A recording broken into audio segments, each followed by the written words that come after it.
जनता हल्का देख रहे सभी दर्शकों को एमएस निर्मल का नमस्कार। दर्शकों, आज हम आपको आंदोलन से जुड़ी एक बड़ी खबर दिखा रहे हैं और बड़ी खबर यह है कि आंदोलन में बहुत सारी लोगों को समस्याएं आती हैं और अपना पूरा जो जीवन है, जीवन की जो तपस्या है, वो आंदोलन के पीछे कई बार लग जाती है। लेकिन आंदोलनों में किसानों के हकों की आवाज़ उठाने में पारिवारिक परेशानी भी आती है और शारीरिक परेशानी भी आती है। इस समय हम आपको भारतीय किसान यूनियन के प्रदेश अध्यक्ष रतन मान से मिलवाना चाह रहे हैं। और रतन मान से इसलिए मिलवाना चाह रहे हैं, रतन मान का लंबा जीवन किसानों के हकों की लड़ाई लड़ते हुए बीता है और इस समय रतन मान जी एक गंभीर बीमारी से ग्रस्त हैं। और यदि आम इंसान की हम बात करें तो वह घर से बाहर निकलने में संकोच करता है इस तरह की बीमारी से ग्रस्त होने के बाद। लेकिन रतन मान जी निरंतर किसानों के धरने पर आ रहे हैं, अपना समर्थन उनको दे रहे हैं और लोगों को बड़ी संख्या में इस आंदोलन के साथ जोड़ रहे हैं। इन परिस्थितियों में किस तरह से उनका जीवन चल रहा है और वो क्या सोच रहे हैं, उनके साथी गण क्या सोच रहे हैं और ऐसी परिस्थितियों में वह स्वयं क्या अनुभव कर रहे हैं, उनसे जानेंगे। इस समय रतन मान जी हमारे से जुड़ चुके हैं। रतन मान जी, जनता हल्का पर सबसे पहले आपका स्वागत है। इस तरह की जोश और इस तरह का उत्साह और इस तरह का जज्बा लेकर आप किसानों के बीच हैं। आपको सबसे पहले हम जानना चाहेंगे आपके बीमारी के इस समय के हालात क्या हैं, जरा हमारे दर्शकों को बताइएगा। सबसे पहले दर्शकों, आपसे अनुरोध है कि आप इस खबर को देखते हुए हमारे चैनल को लाइक कीजिएगा, शेयर कीजिएगा, सब्सक्राइब कीजिएगा। जनता हल्का पर आपका स्वागत है रतन मान जी। जनता हल्का का भी मैं धन्यवाद करता हूं और आपके दर्शकों का और किसान भाइयों का। तो जो बीमारी का मसला है, ये तो उस मालिक का खेल है और बड़ा जीवन आंदोलन में लगा है 1982 से लेकर के और आज तक लगातार आंदोलनों में भागीदारी रही है और गांव से लेकर के राष्ट्रीय स्तर तक की भी जिम्मेदारियां आज भी निभाई है और निभा रहे हैं। लेकिन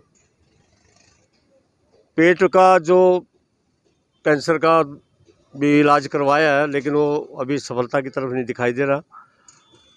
और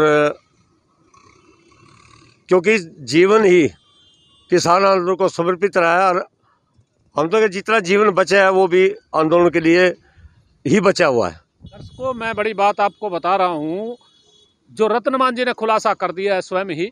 मैं हालांकि इस बात को नहीं सार्वजनिक करना चाह रहा था, लेकिन रतन मान जी ने खुलासा कर दिया आपके सामने कि उनको कैंसर से वह पीड़ित हैं। और जब आदमी को कैंसर हो जाता है तो फिर आदि तो उसका हौसला, आम व्यक्ति, यदि आप आम व्यक्ति की बात करें, हौसला टूट जाता है। लेकिन कैंसर जैसी बीमारी से पीड़ित होने के बाद भी वह घर पर नहीं बैठे हैं और मुझे जो जानकारी मिली है, इस समय उनका स्वास्थ्य बहुत ज़्यादा पिछले कुछ दिनों से खराब है। मैं भी लगातार फ़ोन पर उनसे संपर्क में रहा हूं।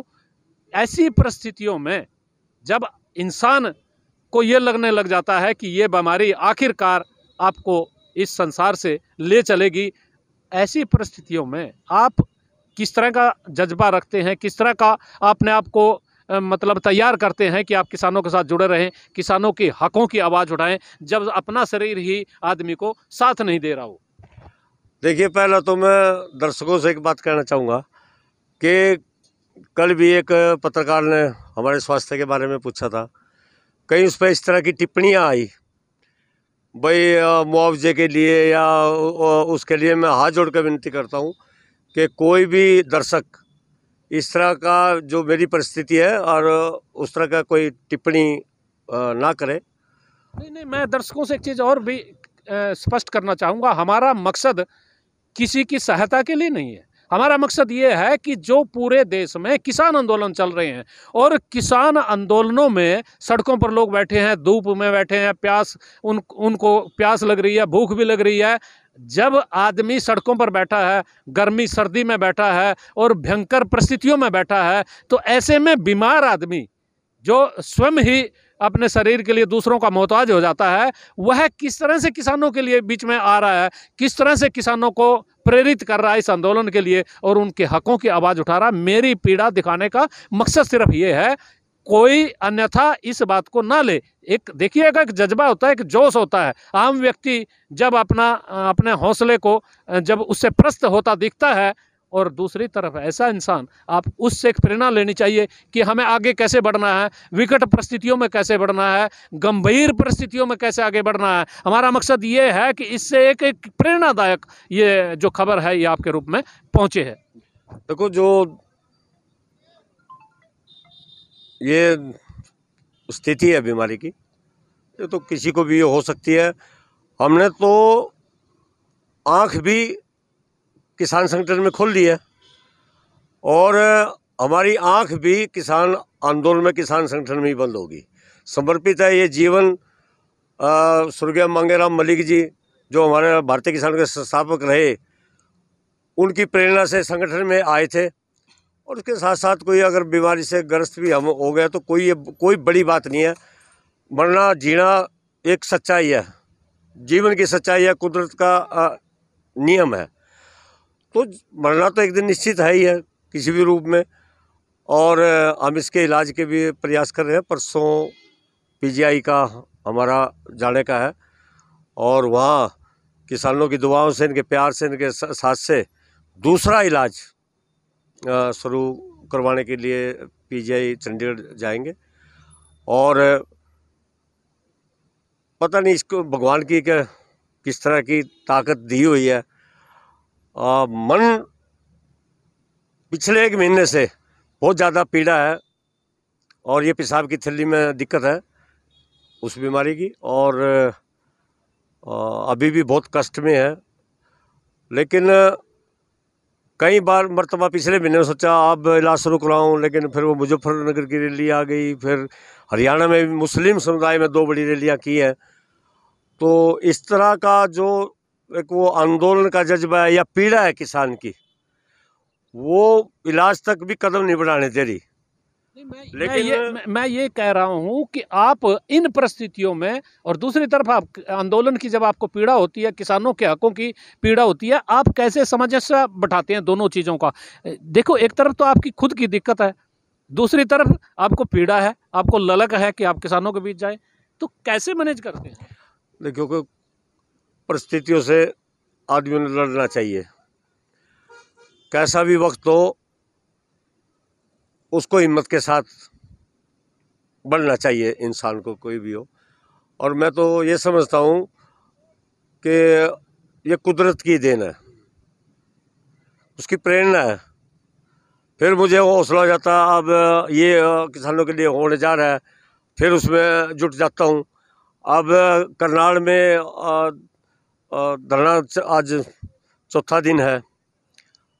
तो अब ये अपनी गृह क्षेत्र में ये आंदोलन शुरू हो गया। अब किसानों को छोड़ने को यहाँ से मन नहीं करता। लेकिन शरीर भी इजाज़त नहीं देता, कई बार शारीरिक रूप से भी परेशानी उठानी पड़ती है। जब इस तरह की परेशानी होती है तो परिवार के लोग भी कुछ कहते सुनते होंगे? नहीं, वो कुछ नहीं करते, हिम्मत ही देते हैं। इस बारे में चर्चा भी नहीं करते। मैं भी ज़्यादा नहीं चर्चा करता। वो ज़्यादा चर्चा फिर चिंता बन जाती है, उस तरफ नहीं ज़्यादा बढ़ना चाहिए इंसान को। मैं कह संघर्ष हिम्मत की तरफ ज़्यादा बढ़ना चाहिए। तो मुझे ये उम्मीद है कि ये करनाल का आंदोलन सफलता के साथ पूरा हो जाए, तो मैं फिर अच्छे से मन से इलाज भी करवा सकता हूँ। उससे मेरा ज़्यादा मन होगा इलाज करवाने में।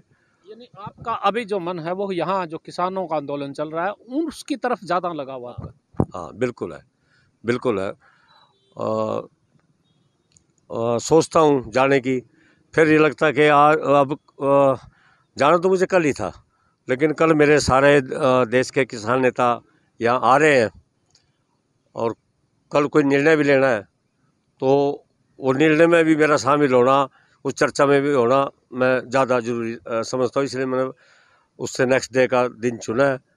और भगवान ने कुछ और ही मंजूर हुआ तो शायद 1-2 दिन भी टालने पड़ सकते हैं। भगवान को पता नहीं क्या मंजूर है, और जब भगवान जो चाहते हैं उसके आगे आदमी विवश हो जाता है। हम आपसे जानना ये चाह रहे हैं कि वो लोग जो किसानों के आंदोलन को लेकर के तरह तरह की बातें सोचते हैं जिससे आपका मन कई बार डगमगा जाता है कि आप किसानों के हकों की आवाज़ उठा रहे हैं और ये लोग किस तरह की भाषा बोलते हैं जिससे मन उचाट हो जाता है, मन डगमगा जाता है। ऐसा भी अवसर कई बार आया। हाँ, हर बार, आज भी इस आंदोलन में भी टिक्का टिप्पणियाँ हैं, लेकिन उससे तो हिम्मत बढ़ती है ना हमारी, वहाँ ताकत मिलती है। वो मतलब एक किस्म से उकसाना भी कहा, उकसाने की टाइप की भी टिप्पणियाँ आती हैं, तो उससे तो हिम्मत बढ़ती है हमारी। और जो हमारी चुनौती होती है वो मजबूत होती है उनसे। और इस तरह की तो परवाह कभी इंसान ने करनी नहीं चाहिए। ये तो भगवान राम का संघर्ष देखो, स्वामी दयानंद जी, कितने महान पुरुषों का, महाराजाओं का देखो, उन पर भी बहुत गंभीर से गंभीर टिक्का टिप्पणी हुई है। और हम तो एक बड़े तुच्छ से प्राणी हैं, बहुत छोटे इंसान हैं। और मैं ये समझता हूँ कि जो कुछ चलता है, कुछ करता है, तो निश्चित तौर पर उस पर टिक्का टिप्पणी समाज करता ही है हमेशा। अच्छा, एक मैं थोड़ा सा तीखा सा सवाल पूछना चाह रहा हूँ, वो ये है कि ये जो सत्ता में बैठे हुए नेता हैं, सरकार है या आपके जो अहित चाहने वाले लोग हैं, वो कई बार जब आंदोलन की बात आती है, किसान नेताओं की बात आती है, तो वो कई बार भ्रष्टाचार के, रिश्वतखोरी के, फलाने व्यक्ति से मिल करके पैसे लेके आंदोलन कर रहे हैं, इस तरह के जब गंभीर आरोप लगाते हैं तो मन को कितना कष्ट होता है, जरा थोड़ा सा हमारे दर्शकों को समझाइए। ये उनका स्वभाव है। जिन लोगों का इस तरह का स्वभाव है, उस पर क्या टिक्का टिप्पणी करें। जाने जाने में लोग कुछ भी कह सकते हैं, सब कुछ बोलने का आज़ादी है।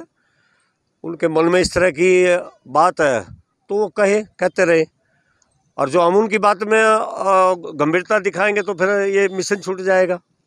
मिशन तो छूट जाएगा, लेकिन स्वाभाविक जो इंसान का स्वभाव है कि जब इस तरह की बात आती है तो मन में कई बार आता है, यार आप किसके लिए कर रहे हैं, आप इन लोगों के लिए हकों की आवाज़ उठा रहे हैं, आपको ये लांछित कर रहे हैं, तो मन में कहीं छोटी मोटी कई बार पीड़ा होती है। नहीं, महसूस तो होता ही, हम इंसान ही है। गलत तरह का आरोप आता है तो मतलब उससे मन भी कई बार विचलित तो होता ही है, लेकिन जो उद्देश्य है वो तो पीछे नहीं हटने देता ना, और हटना भी नहीं चाहिए। ये तो पता नहीं कोई जाते वक्त को कौन कहता है इसका मतलब घर वापस लौट के चले जाओ। मैं तो जिस लक्ष्य के लिए आया हूँ, जिस काम के लिए आया हूँ, जो मैंने प्रण लिया है, वो तो फिर अधूरा रह जाएगा। मतलब किसानों के लिए वो आपका जो क्षणिक है ये विचलित होना, उसको आप दरकिनार कर देते हैं। करना पड़ता, करना चाहिए। मैं कहूँ ना, हर विकट परिस्थिति से समझौता करना सीखो। अच्छा, उससे टकराना सीखो। मैं एक चीज़ और जानना चाहूँगा, आप वो लोग जो किसानों के हकों की आवाज़ उठाते हैं, किसानों के हकों की बात करते हैं, उन लोगों को क्या संदेश आप देना चाहेंगे? देखिए, मेरा तो संदेश नहीं है, मेरे तो हाथ जोड़ के प्रार्थना अपील है, जो आने वाली पीढ़ी है, जो हमारे बाद की पीढ़ी है, जो हमारे साथी है, जो आज भी हमारे साथ आंदोलन में खड़े हैं, उनके लिए ये अपील है कि जब भी कौम पे, समाज पे कोई दिक्कत आए, उनके हितों का कहीं शोषण हो रहा हो, तो मजबूती के साथ खड़े होकर के और अनुशासन के तरीके से, उपद्रवी के रूप में नहीं, अनुशासन के रूप में अपनी बात कहें, लड़ें, संघर्ष करें। और क्योंकि भारतीय किसान यूनियन का भी ये नियम है, जहाँ उपद्रव होगा वहाँ फिर आंदोलन भी भटक जाता है, उद्देश्य भी छूट जाता है। तो मैं अंत में आपके चैनल के माध्यम से और आपका आभार व्यक्त ये हाथ जोड़ के ये विनती करता हूँ कि आंदोलन को शांतिप्रिय तरीके से, प्रजातांत्रिक तरीके से अगर उसको लड़ा जाए तो उसमें निश्चित तौर पर सफलता भी मिलती है और आगे भी मिलती रहेगी। किसान पुत्र के और किसानों के हकों के आवाज़ उठाने के एक सही जो हकदार आप अपने आप को समझ रहे हैं, आपकी अंतिम इच्छा क्या रहेगी इस समय? मेरी तो इच्छा यही है कि किसानों को अपनी तकलीफ़ के प्रति मजबूत रहना चाहिए और संघर्ष के बगैर कभी भला नहीं होता। संघर्ष से मिलता है हमेशा। और अगर घर बैठे रहेंगे तो आवाज़ को बुलंद नहीं करेंगे तो उससे बहुत भारी नुकसान होता है। और संघर्ष के बल पे ही और अनुशासन में रह करके ही हर चीज़ प्राप्त की जा सकती है। हर चीज़ प्राप्त की जा सकती है। संघर्ष और अनुशासन ये बहुत ज़रूरी हैं। कुछ और जो इनके साथी नौजवान हैं उनसे भी हम जानना चाहेंगे, किसानों की बात ये भी कर रहे हैं, किसानों के हकों की आवाज़ उठाने में इनकी भागीदारी है। इनसे जानना चाहते हैं, कुछ साथी हमारे बीच जुड़े हैं रतन मान जी के बारे में। वो किस रूप में रतन मान जी को देखते हैं?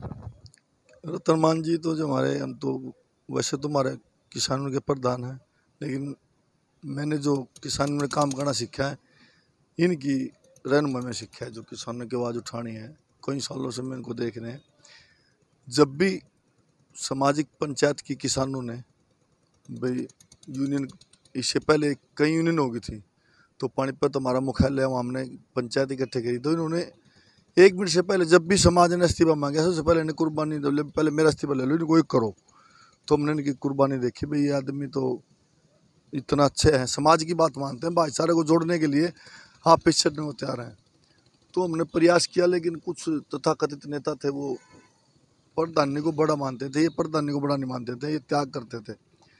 तो इन्होंने जो हमें सिखाया किसानों के लड़ाई लड़ना, सबसे दुखी तो किसान ही है।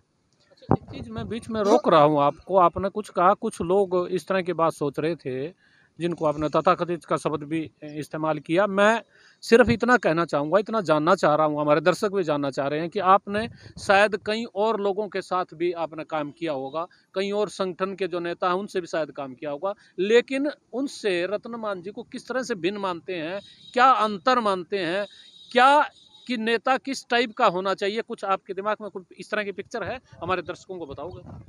नेता तो जी सबको साथ लेके चलने वाला चाहिए। मैं नेता में मैं नहीं होनी चाहिए, हम हमारा होना चाहिए। तो हमने इनसे सीखा भाई, नेता जो हमारे किसान यूनियन के हैं, जैसे टिकैत जी हैं, ये हैं, और भी हमारे नेता हैं, शायद पानी ये हरियाणा में चुटनी ग्रुप है, और उधर हिसार से हैं, दूसरे भी हैं। लेकिन जो हमने इनमें सीखा, कहीं तो तेज तर्रार होते हैं, वो एकदम गुस्सा हो जाते हैं, ये गुस्से को पीछे रख के एकता की बात करते रहे। तो जो हम आज इस उम्र में किसान यूनियन के साथ लगे हुए हैं, सिर्फ इनकी बदौलत लगे हुए हैं। प्रधान कोई बने, इन्होंने कभी कोई एतराज़ नहीं किया। इन्होंने किसानों की भलाई के लिए, उनकी लड़ाई के लिए प्यार से मतलब बात करने की प्रयास किया, भाई सामाजिक तौर पर निपटे, दंगे से या लड़ाई से नहीं, सिर्फ बातचीत के जरिए निकले, भले ही 2 दिन ज़्यादा लग जाए, तनाव नहीं होना चाहिए समाज में।